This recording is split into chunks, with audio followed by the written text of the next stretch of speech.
Nosferatu seems to be well liked by reviewers from what I have seen. However, despite all the positive aspects, there is an inescapable and fundamental issue with this latest Nosferatu. It is a remake.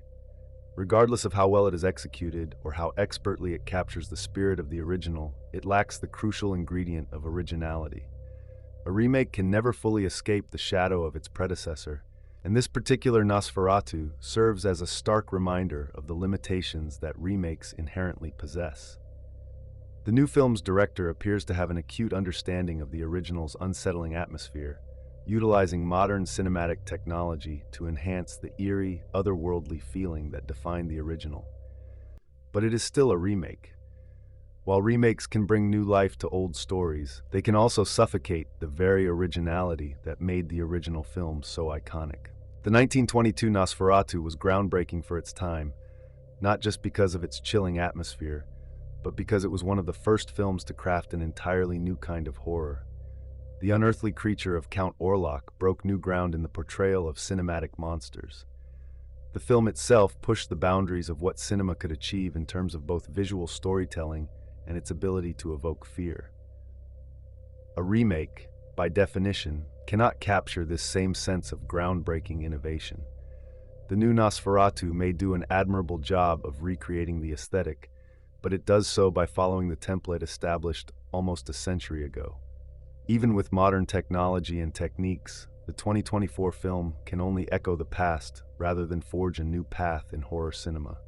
The result is a film that, while impressive in its own right, remains largely derivative. It is not just that the movie retreads familiar ground, it is that it lacks the fresh perspective or groundbreaking approach that is vital for any work to stand on its own merits. The new Nosferatu is more an homage than an innovation.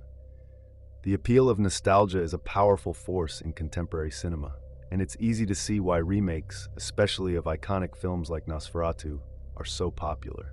The connection audiences have to these familiar stories can create immense financial and emotional incentives for filmmakers to revisit them.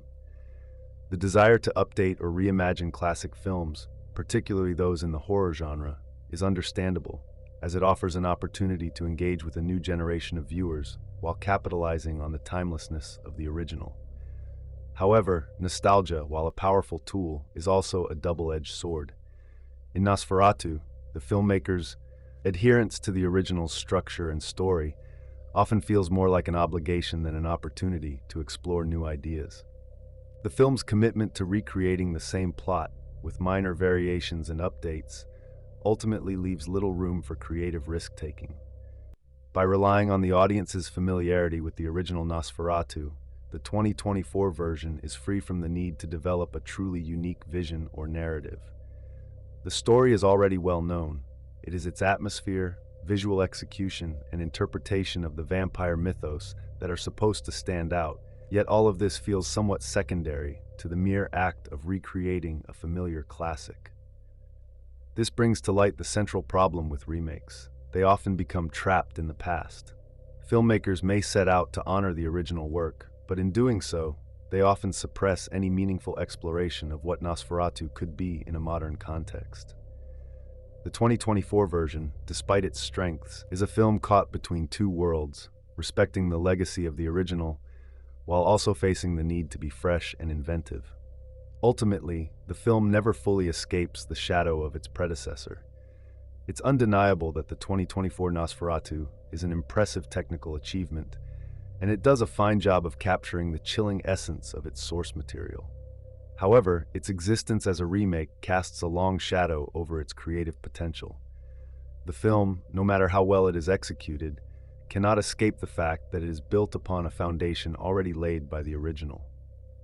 In a world where originality is increasingly rare, remakes like Nosferatu may be a great movie, but ultimately fall short of offering anything new or groundbreaking.